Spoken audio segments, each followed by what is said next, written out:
Hello बच्चों, let's read our question and that is ATPase enzyme consists of two parts. What are those parts and how are they arranged in the thylakoid membrane? Conformational change occur in which part of the enzyme?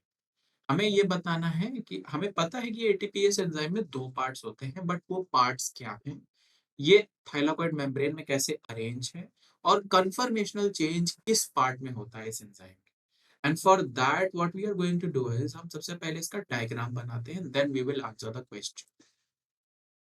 ये हमारे पास यहाँ पे ATP synthase जिसके बारे में हम बात कर रहे हैं या फिर दिस एटीपी एंजाइम है ये है। और यहाँ पर हमारे पास ये जो मेम्ब्रेन हम देख रहे हैं ये है थाइलाकोइड मेम्ब्रेन जहाँ पर ये एम्बेडेड होता है।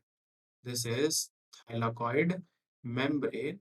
और जैसा कि हम यहाँ पे बात कर रहे थे कि इसके कौन से दो पार्ट्स होते हैं। ये जो पार्ट है ये है एफ नॉट और ये जो पार्ट है इसे हम कहते हैं एफ वन। हम यहाँ पे अगर इसका मैकेनिज्म समझें, जो एफ नॉट होता है वो अलाउ करता है प्रोटॉन का मूवमेंट। कुछ इस तरीके से प्रोटॉन जो होते हैं वो मूव करते हैं, that is H plus ion यहाँ से यहाँ मूव करते हैं। और एफ नॉट में एफ वन में actually not the F not, F one में जो होता है वो होता है हमारा synthesis and that is the synthesis of ATP from ADP. यहाँ पे हमारा ये सिंथेसिस होता है कुछ इस तरीके से। ध्यान रखना है कि हमारे पास किस साइड में क्या है। ये जो रीजन है ये ल्यूमेन है थाइलाकोइड का और ये जो रीजन है ये स्ट्रोमा है क्लोरोप्लास्ट का। That is something that you need to always remember. Now light we are going to write this. सबसे पहले चीज तो एटीपीएस एंजाइम जिसके बारे में हम बात कर रहे हैं वो एंजाइम का नेम आप हमेशा ध्यान रखिए, that is ATP synthase.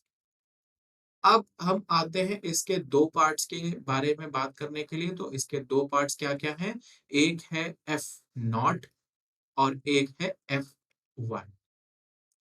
F not का काम क्या है? F not allows the movement of, जब भी हम एफ नॉट की बात करेंगे हम कहेंगे it allows the transportation of transport of protons. ये प्रोटॉन्स मॉलिक्यूल को ट्रांसपोर्ट करने में हेल्प करता है and also this is the characteristic part this F not जो कि थाइलाकोइड मेम्ब्रेन में एम्बेडेड होता है, जबकि ये जो है F one this is a peripheral membrane protein. What you need to remember here is that it is a peripheral membrane protein क्योंकि ये एम्बेडेड नहीं है, ये मेम्ब्रेन के बाहर की तरफ है। और इसमें ही हम यहाँ पे कहते हैं that is involve in synthesis of ATP. It is involve in synthesis of ATP. और ये एटीपी का सिंथेसिस कैसे होता है, that is the last part of the question कि हमें बताना था कि कन्फर्मेशनल चेंज किस पार्ट में होता है। तो जो पार्ट सिंथेसिस कर रहा है उसी पार्ट में होगा। What happen here is that the conformational change occurs here. Conformational change occur